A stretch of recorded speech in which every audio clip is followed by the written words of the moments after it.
right. So, it's so interesting, Ashley. So when last time we were talking about, I have a lot of family and friends that are on all different weight loss. I guess it's the latest trend, fad. I don't know how long this is going to last.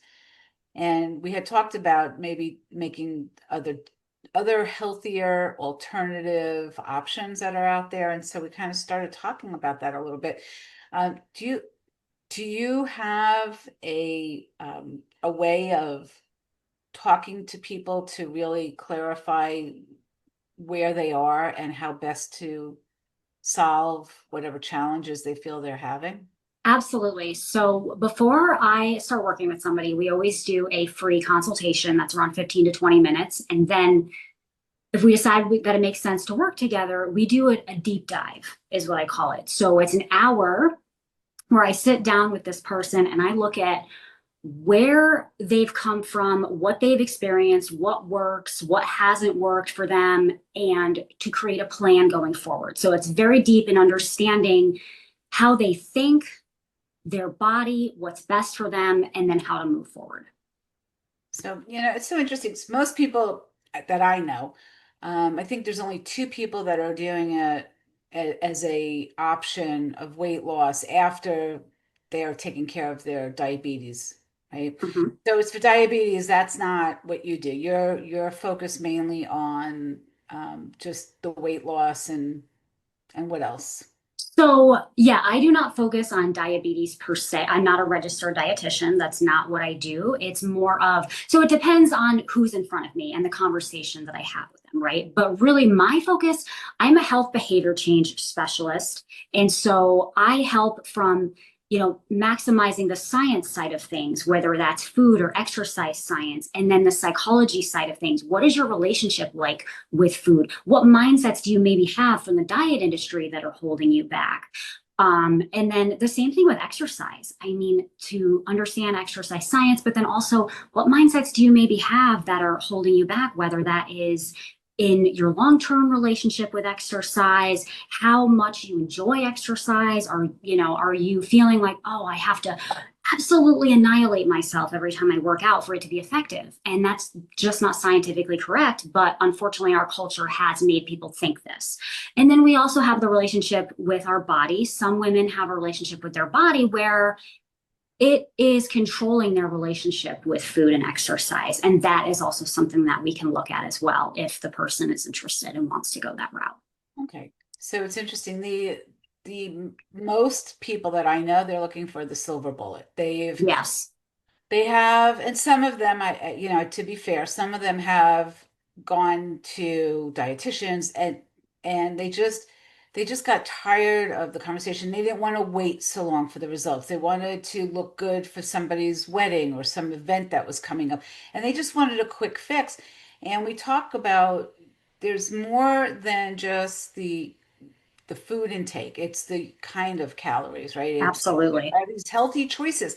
And then here's the kicker. So back in the day, there was, let's see, there was Weight Watchers, there was Jenny Craig, there was a plethora, right, of different diets to go Mhm. on, and Weight Watchers, I think, is still around actually. And you think about they also supported eating changes, like actually changing the way you eat, the choices that you make, skip the McDonald's drive-through, and it's so tempting, especially when you're working on I used to be a road warrior.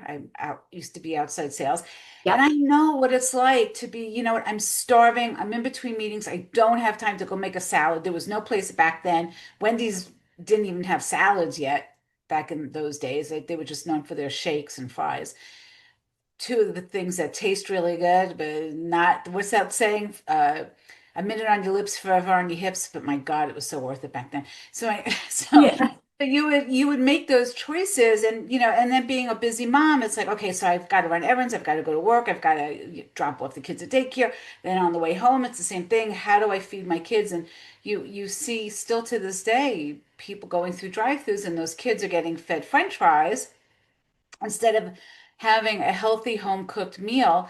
So when you have a client who comes to you and says, I don't know what to do, I'm trying my hardest, how do I figure this out? How do I take care of my kids who I'm seeing getting heavier? I'm Mhm. getting heavier. We've Yeah. developed bad habits. I open up my freezer and I see frozen pizza. I see frozen White Castle burgers. I see frozen fries. And it's so easy just to put them in the oven and hit bake for, 20 minutes and then poof, dinner's ready. Yep. So it's not, it's the mindset, like you said, and it's also being willing to really look at and become aware of the choices that you're making. And then how do you walk your clients through all of that? So that's such a great question. And of course, it's always person dependent. But going back to what you said a minute ago, so if somebody comes to me and they're just looking for a quick fix, I'm not their person. That is definitely not what I do. I'm not going to say, hey, here's a plan and just do what I say. And then until you don't have any willpower anymore to do that. And that's the thing. So people start these plans. I'm kind of going off on a little tangent, but I think it's Good. No, it's all good. okay. People start these plans and they don't realize that they are now in the situation where they have to conform themselves to this plan for it to be effective. But the problem with that is that you're now relying on willpower to try to fit yourself to this plan. And you may be able to willpower your way through for a couple of weeks, a couple of months. Eventually, we exhaust that willpower when our situation is not molded to us, right? And so that is what I take people through. So now to go back to your question with that example that you have. So if I had somebody like that and they're like, okay, I really want to change my life. I really want to understand what's going on. I really want to change my life. First of all, we're going to start with little changes that they're like, yes, I can definitely do that. Because you don't want to overhaul every little thing in somebody's life because their brain is going to say, this definitely isn't me. And I'm just going to revert back to who I am and what I know, right? So we want to make changes that are easy to implement and that they know they can do it. And then even with that, we look at the food science side of things, right? And where can we bring in that convenience, right? So we want to make sure we have the protein, fiber, fat combination ideally, because that is what's going to create the most satiation, make it easier to stop eating the food when our body actually is satisfied and not cause cravings later. So this is why protein and fiber, you hear this everywhere, but that's why it's so important. And as far as fat, we need to make sure we have at least a minimal amount of fat telling our brain that, okay, we're satisfied, that the brain needs like one serving of fat at least to say, okay, I have what I need, right? So it's really taking those concepts and the person in front of me and how they're living their life. And we, create certain things that they know they can do. And we kind of talk about it. And I don't say, hey, this is absolutely what you need to do. I say, hey, how does that feel? Do you feel like that's something you can do? And it's a yes or no. And if it's a no, then we break it down even further and we go from there. Does that make sense? Yeah, it does. I hope that people are hearing this. There's people in my family who have passed because of issues from their weight. Mm-hmm. And they ate bread and they ate, it was just, and I don't know, a lot of it is psychological. I Mm-hmm. don't know at what point you just have to, you can't even say anything sometimes. You want to do an intervention and they're just not in the place where they're going to hear you. Yeah. And they're so in their head about they don't care what they look like, they don't care what they feel like, they're just eating to survive and they're going to eat whatever. And you can't, those people, it's really hard. And It's very hard. Yeah. yeah, and it's a shame because it's even harder on the family members when the family members are watching this happen, and there's not a lot you can say or do because you're concerned that it might make it worse if you say the Yes. wrong thing, right? Right. Absolutely. It's hard when you have somebody in front of you that doesn't care.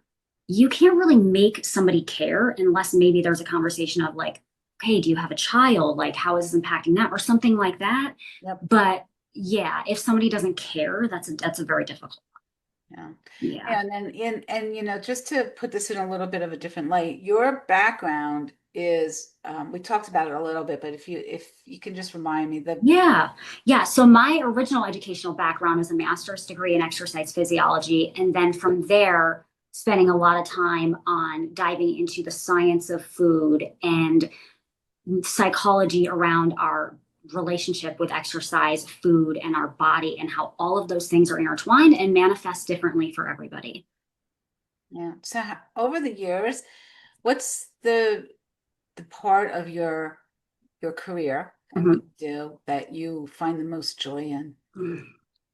Honestly, it's when somebody, the deepest joy is really helping somebody with their relationship with their body, because and food is a close second. So if somebody's in the food prison, as I call it, and they feel controlled by food, and once they get that freedom, that is wonderful too. Seeing that, not feeling like food controls them anymore. But the body thing.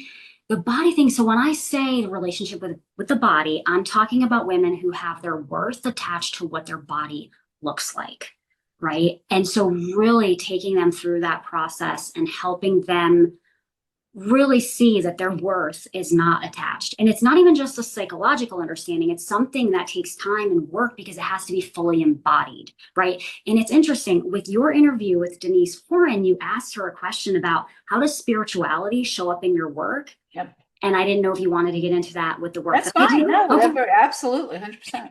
Because so not everybody is a spiritual person, but when it comes to this work, if they are, and we can take it to that level, it makes it completely freeing. Because this is the thing, having our worth attached to our body is something we learned, right, as we went through life, but it doesn't make it true. And so we have the human side of learning how to transcend body shame. And then we have the more spiritual side of really embodying, I am so much more than my body, and I was born with worth. I don't need to hustle for my worth.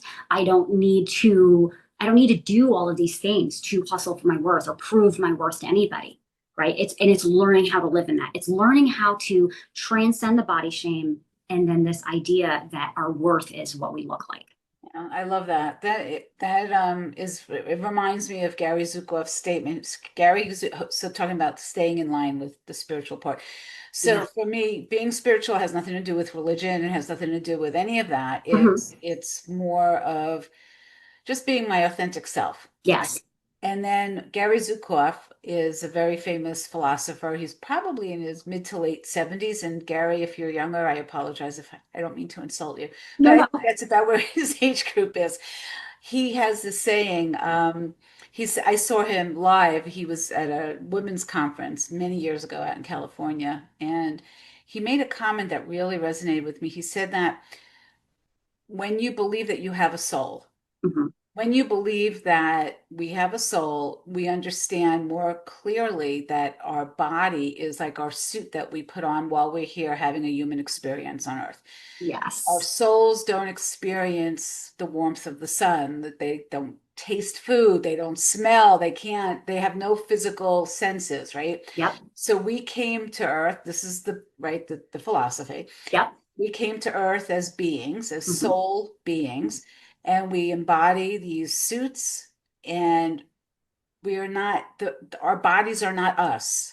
That's right. And I think that attachment that some people have, like, well, like you're saying about the self-worth, I think that it's really unhealthy, and it's not even true. So you're right, the stories that they tell themselves, and maybe the magazines that you see with the beautiful models, and oh, I should be looking like this and I should be looking like that. And you know what? I'd love to see models that are size 12, 14, 16. I'd like to see models who struggled with anorexia, struggled with weight loss, struggled with, whatever, struggled with dyslexia.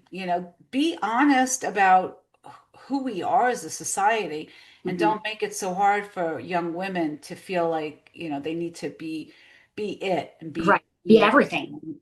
Yeah. Be superwoman, essentially. Yeah. Yeah. Yeah, and you don't. No, I think it's a detriment. I had a friend who years ago she suffered from anorexia, Mm-hmm. and she would look, the filter in her head was so strong, the belief Yeah. was so strong that she was overweight. She was anorexic, but when she looked in the mirror, her eyes, her mind Yep. saw her as being heavy, Yeah. and she wasn't. And it took her years to realize that that filter was lying to her. Our brain loves to lie to us. It really Yeah. does on so many different things. Yeah, you're absolutely right.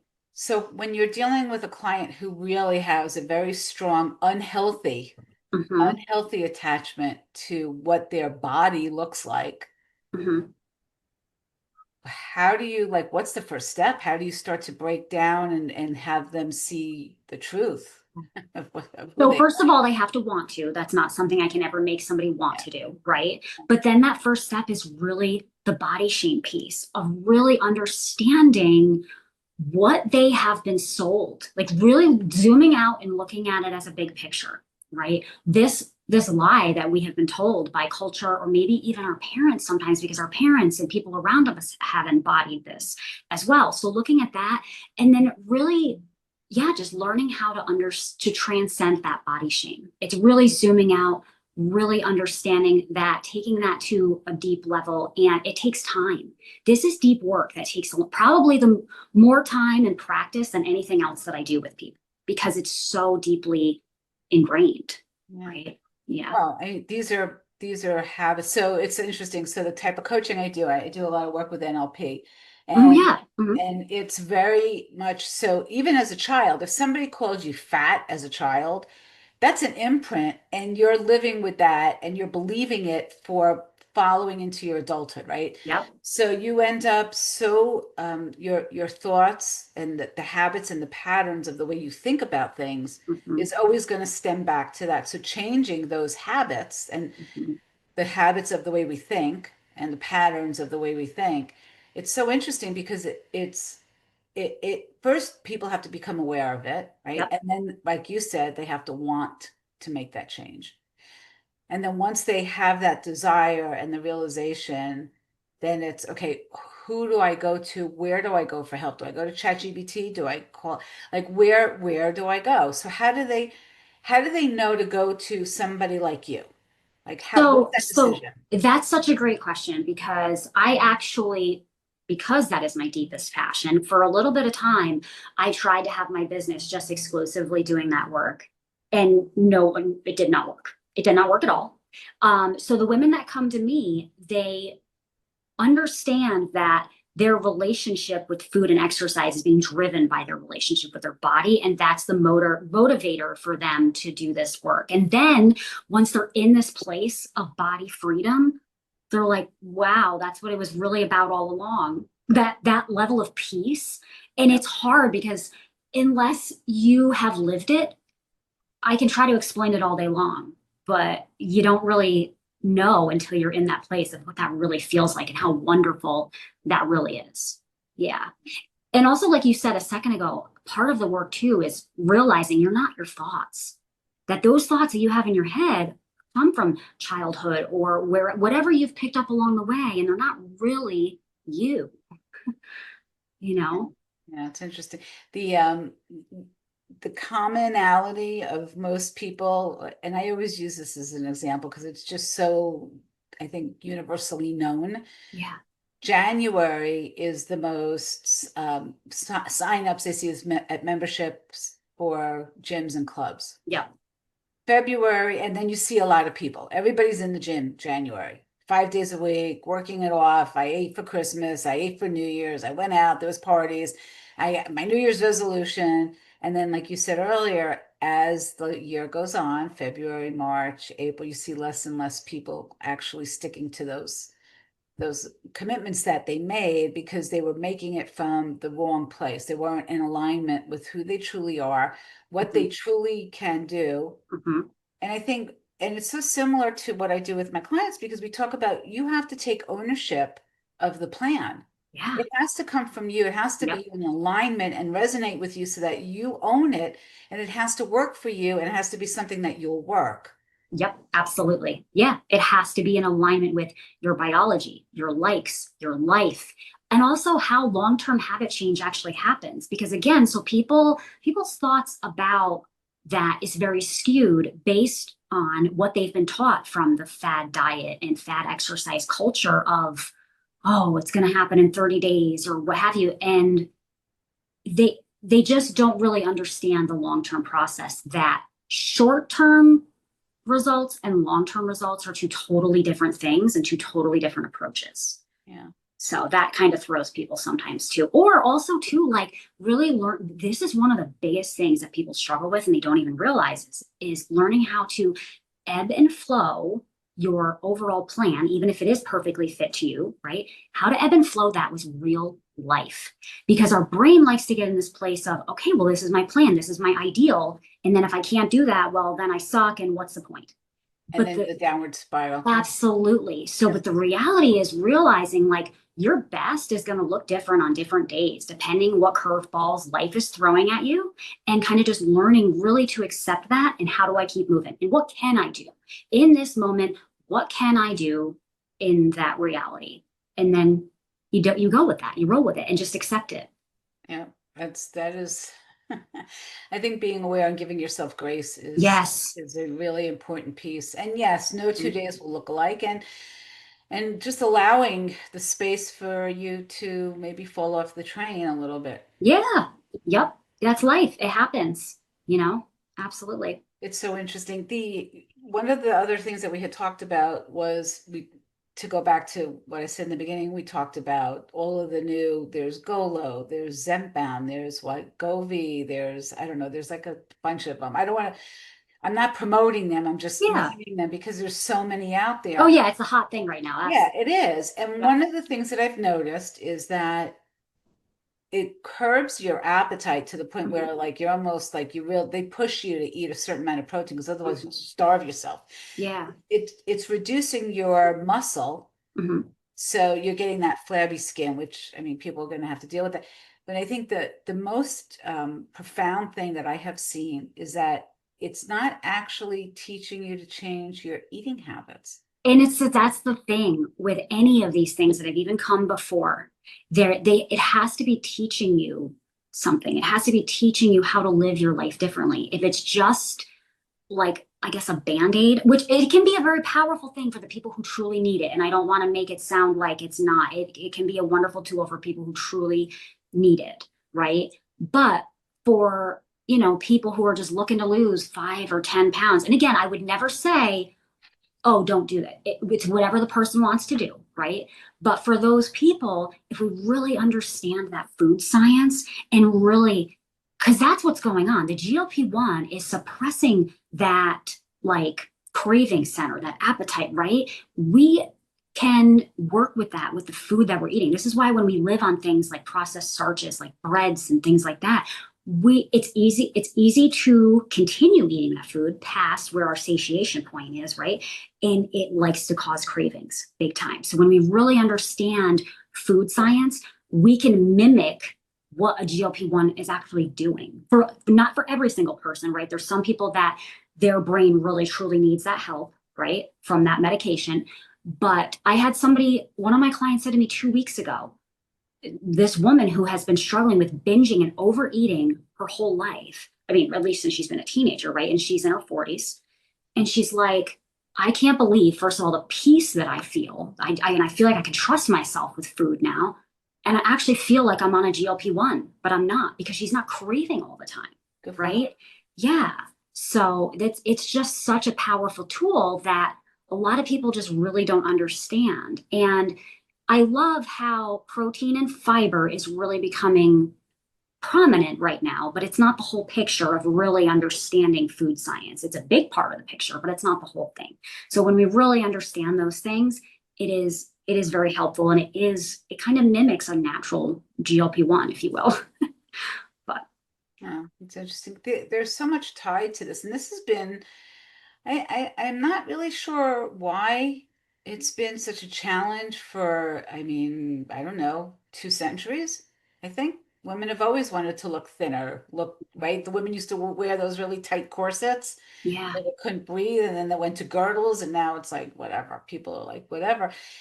It's what is happening? Do you think that people are becoming more aware of open to the spiritual side of things, and learning to be a little bit less attached to the way their body looks and being able to so here let me rephrase this, hold on a second, so Sure. because I've got this vision in my head, and if we could take a breath. I think so many women don't even really look at themselves. So I have this exercise I do with my clients, and I have them look at their hand with their palm facing them. Mhm. And I have them, and I did this with I had another guest on. We did this exercise, and I had them look at their pinkies. Now, you could be in your 50s, 60s, maybe even 70s, and you've never really looked at your own freaking hand. It's in front of you. You use it all the time, and you've never actually counted the lines in your hand. Oh, that's So, funny. right? Yeah. So they're so unattached Hmm. to what's real.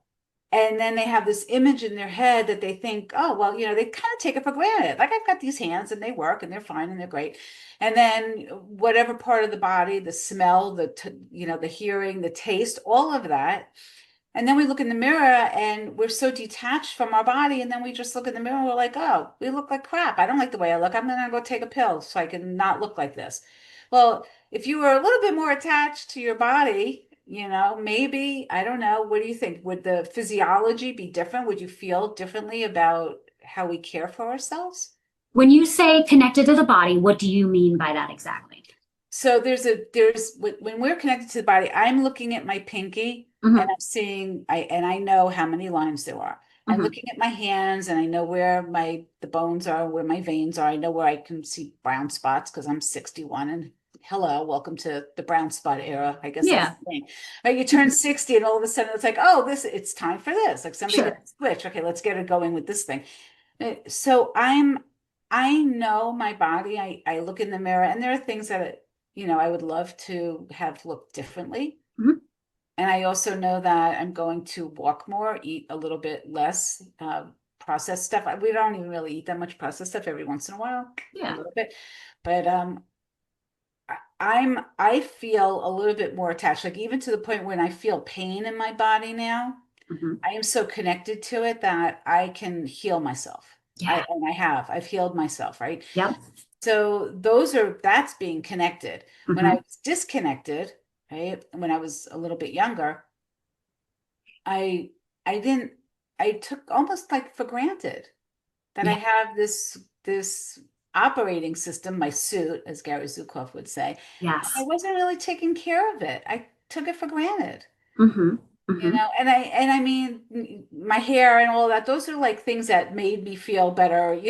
I'm not talking about that. I'm talking about, really caring for ourselves and loving our bodies and being thankful we have feet that help us to walk, thankful that we have hands that we can pick things up and touch things.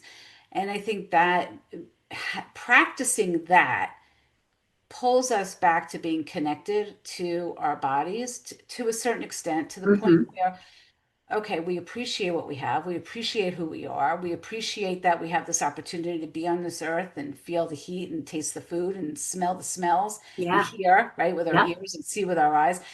And then what we eat becomes like, oh my God, why would I ever want to put anything in my mouth and feed this body with anything that wasn't nourishing and rich and beautiful and from Hmm. the earth, right? Hmm. So when you get to that point, you're eating much healthier.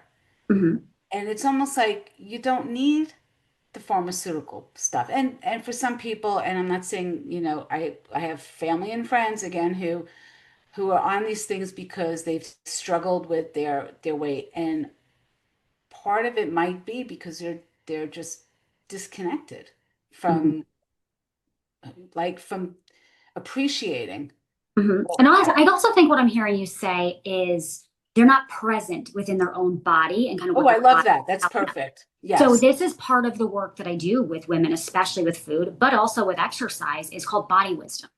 It's really learning how to feel into what your body is truly telling you.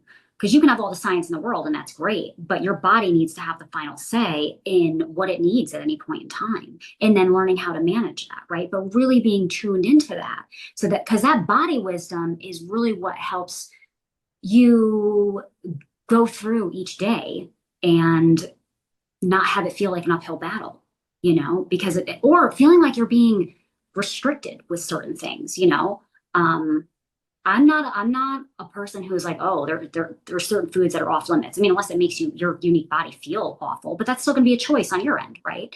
But I feel like a lot of times saying no to this food creates more desire for that food, right? And so learning how to Now, obviously, it's never, oh, I can just eat whatever I want. But it's like if I'm having a craving, okay, why am I having this craving? Right? Like create this awareness and feel into your body, like, okay, why am I having this craving? Do I actually really want that food? Is it worth the cravings that would come from it? Is there a way that maybe I could curb that craving with a different food that um, is not going to cause more cravings later? And sometimes you can, and sometimes you can't. If you can't, just eat the food and mindfully enjoy it. And what I tell people is the strategy that I use with cravings with people is really tune into each bite and really enjoy each bite and feel into when that bite no longer tastes as good as the first one and practice stopping there. That's what I do. So I don't know if you know anything about Buddhist philosophy. A little, yeah. Okay, so the Buddhist philosophy, and there's something around it, I'm not going to even try and do the quote because I'll butcher it. But basically what it is do one thing at a time and be present in the moment. Yeah. And they use eating, right, as an example. Mm-hmm. And my brother who recently passed, he was a devout Jehovah's Witness. We were born Jewish. He converted to Jehovah's Witness, and he lived and walked the Bible. And I'm not going to go into religion. The reason I'm bringing him up though is he would sit at the table and he would bite into whatever the food was that he was about to eat, whether it was an apple or whatever, a sandwich, whatever it was. And he would be so present in the moment, he would stop talking and he Mm-hmm. would just eat. And he would be like, I remember he would just go, oh, that was such a good taste. That was so good. That was Love it. every bite, Love it. and we used to make fun of him because it was like, Larry, my God, we have to get through the meal, everybody else is just eating. Yeah. And it really, he was a role model for that, about slowing down, appreciating the moment, being in the moment, Yes. and really, and enjoying the food. And you do eat less because you're Yeah. eating slower too, right? Yeah, you're eating slower, but also your brain is actually able to absorb all of the pleasure of what you're eating versus if we're just eating something mindlessly and we're not really paying attention, our brain really isn't absorbing all that pleasure. And then it needs more food to really try to satisfy that pleasure center of the brain, if you will. So really just mindfully enjoying it more and absorbing as much pleasure as you can helps you to, you know, over time with a practice, eat less Yeah. naturally. Yeah, there's Yeah. such a contradiction with some other family members. So I'm going to use another person as a Yeah. family, and if she's listening, she's going to kill me, but I don't care. She's going on a diet. She's on Wegovy. She's losing weight. She plays tennis. She doesn't work out per se at the gym, but she keeps active. Yeah. She drinks Diet Coke like it's going out of style. Now, Hmm. I have personally seen Diet Coke peel the paint off of cars. Hmm. Hmm. She doesn't care. Doesn't matter. So she's on Wegovy. Hmm. She plays tennis and she's drinking what she's drinking and she's losing weight. However, I don't know what that's doing to her organs, her internal. Hmm. Yeah. And this is the thing, and you'll see this too. You do not want to be on a GLP-1 and not be lifting weights. Like you need to be lifting weights if you're on a G. I mean, everybody should be lifting weights, ideally. But if you're on a GLP-1, it's you have to. So the doctors are not telling unless they're totally ignoring it, but they're not saying it that I've heard. Really? Yeah. Well, it's interesting because I see it some places and then, yeah, maybe other people, skip over it, but it's super important. Yeah. Getting enough protein and strength training for sure. So that's interesting. And then, so I've also seen the gym rats, the Mhm. people that are in the gym 3, 4 hours a day, sometimes 5, 6 days a week, and then they go eat McDonald's. Yeah. So that's a common What is mindset. that? What It's is a, that? it's a couple things. It's a common mindset. Sometimes people think, well, I can outwork a bad diet. Like they think they can, and you really can't. They think they can eat whatever they want if they work out enough. I used to be in that mindset when I was young. That's why I used to run and run and run and run. And then, of course, all the running made me overeat. Because that'll happen too. And then there's some people that just really love working out and do not care to change their food. You have those people too. So it just really depends on the person. Yeah, I just wonder sometimes. Look, everybody's on their path, they're on their journey, Yeah. everybody's Yep. doing what's good for them. I just wonder how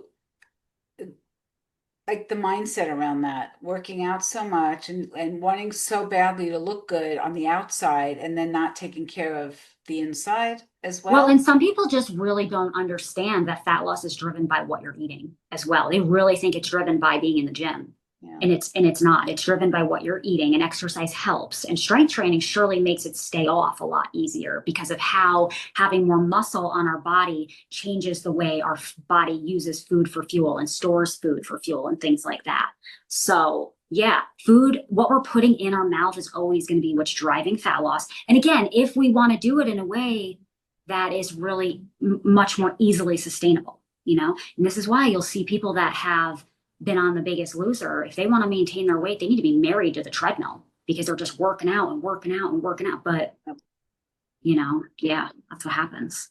Yeah. So it's interesting. So much of this is psychological and mindset Yeah, and a lot of belief systems. If you grew up in a house where everybody was eating processed food and going to McDonald's was yeah, a daily thing and frozen yep, pizzas and I mean, look, when the kids were little, I used to get Lender's frozen pizza bagels and make pizza bagels for them. So, I was totally yeah. unaware of the way things were back then, and I didn't really think about processed foods like that. Well, and back then too, nobody was talking about it or thinking about it because it was kind of a newer thing.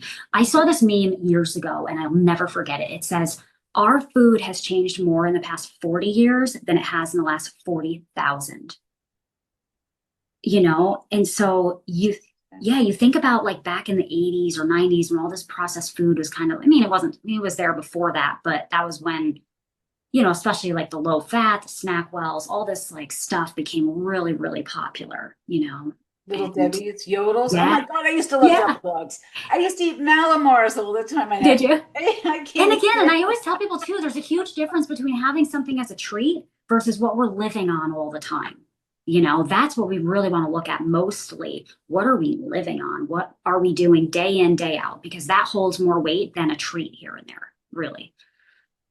And it was unfortunate. So look, the whole food revolution was born out of necessity. We Hmm. had a lot of people on this earth. We needed a lot of convenience. When sliced bread, when I think it was Wonder Bread, was the sliced bread when it first came out, was all Yeah. white bread processed, bleach, had sugar, all kinds of crap. Nobody paid attention to that. Everybody was like, oh, I could send my kid to school with a peanut butter sandwich and it takes 5 minutes and they're out the door. Yay, me, right? I'm a Mhm. great mom. That's what the thinking was. And that was way before we had peanut out. Like nobody had peanut allergies. What was that? Right. It didn't Right. exist. Yep. So all of this stuff, I think our bodies are just revolting and like it's enough with the processed stuff. It's enough with the Hmm. chemicals, you know. Yeah. It's interesting. And for some reason in the United States, and I don't know if it's based on, now I'm going to go off a little bit on a tangent, but I don't know if it's based mainly just on profits. Hmm. The preservatives keep like longer shelf life. So things have a longer shelf life. You get a little bit more money. You have less waste. You don't have to throw out as much. Companies make more money. The stockholders are happy. The dividends get sent out. Who cares if there's a couple kids suffering from diabetes? We got money in our bank account, right?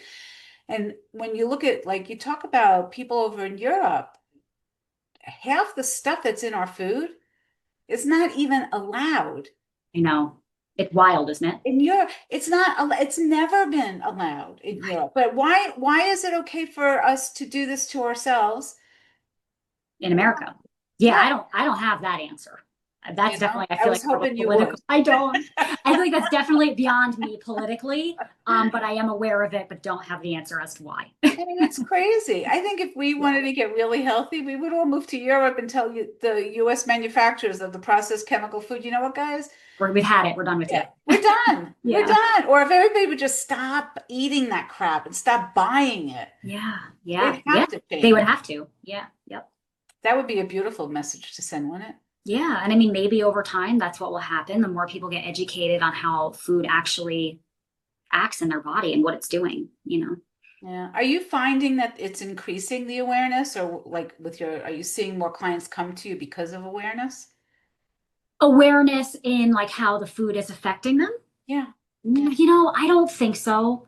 I think my people come to me because they're just exhausted. And they're like, why do I keep starting over?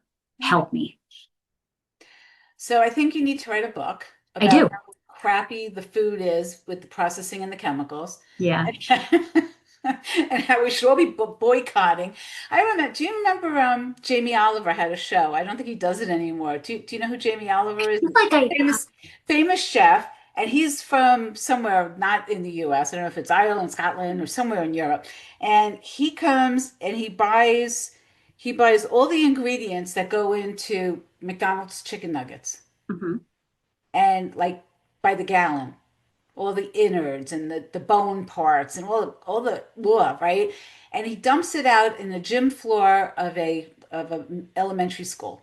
Oh, And he's showing the kids, this is what's inside those nuggets that you're eating, guys. And they're all like, they're disgusted by it, right? uh-huh. Yeah.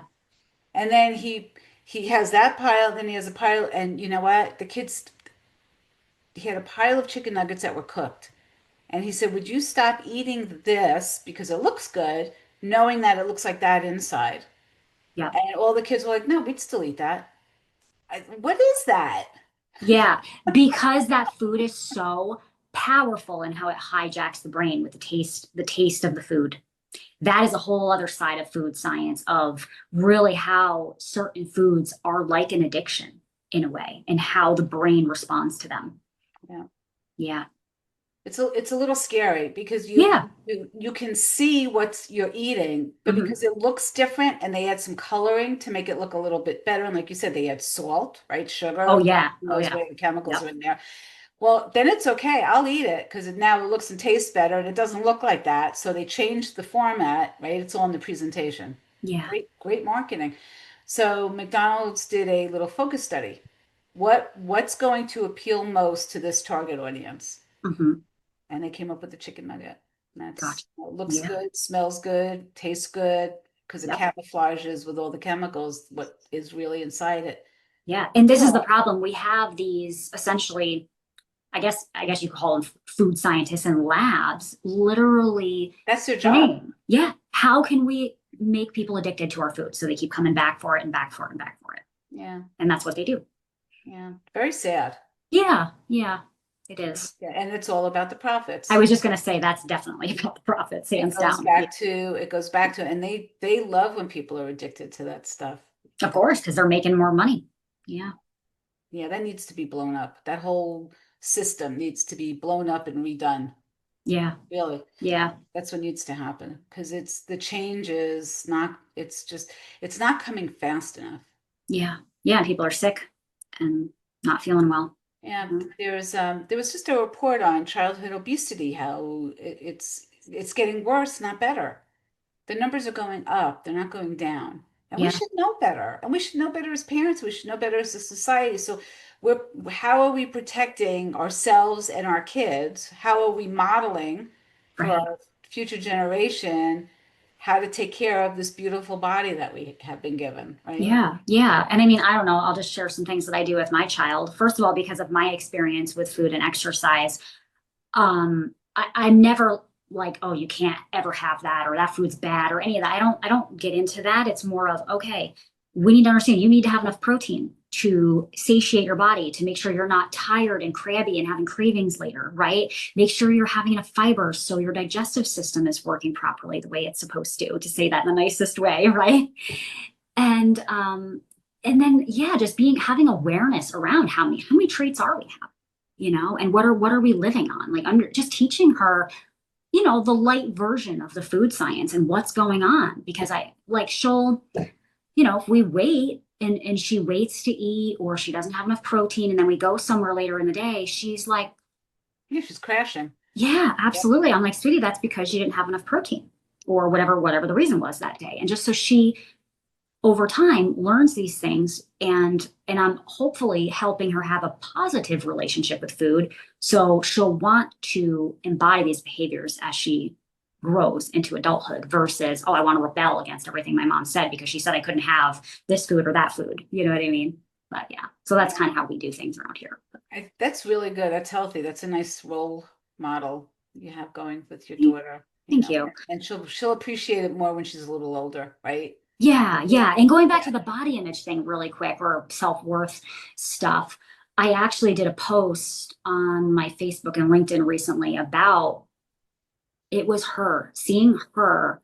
So she's turning 13 this summer, but when I saw her for the first time, first of all, I thought I was having a boy. So I was shocked that I had a girl. And I was like, oh my gosh, this is wonderful. But at the same time, I felt this massive anxiety on my heart. I'm like, this child cannot have the relationship with her body, food or exercise that I did, but especially the body piece. And it was that moment I'm like, you need to absolutely get to the bottom of women's body shame, because I do not want her having that experience. So, like I said, even if my business never becomes some super huge thing, the fact that I'm able to help her in that way and help her be free and be her authentic self, not these thoughts of, oh, I should be this or I'm less because of the way my earthly meat suit looks. And that's actually what I said in the post, because that's the reality of it. It's our vessel while we're here, and we don't need to be having any thoughts of that holding us back from living the most authentic version of our life possible. Yeah, you're right. Thank you for sharing that. You're welcome. So if someone wants to get a hold of you, have a conversation with you, what's the best way for them to reach you? Yeah, so they can go to my website if they want to learn about, the work that I do. It's just ashleyschoborg.com. Okay, so it's ASHLEY Yeah. SCHOBORG.com. Correct. Yep. Okay. And it'll also be in the link, and so people can look you up also there. Yeah, and I'm on Facebook and LinkedIn if anyone wants to follow me. I actually just started those pages new recently because I used to use a Facebook page a long time ago, and then as we know, the organic reach on that's horrible, so I just abandoned that thing. But, good for you. No, good for you. It's all good. So is there one last nugget or a thought that you'd like to just leave on? A good question. I would say, so do you want it to be around, what do you want it to be around that? No, it's what's most important to you. If I was listening to this episode, what would I want? What would you want that takeaway to be? I would say if you want sustainable change, it needs to be molded to you, your body, your likes, and your life.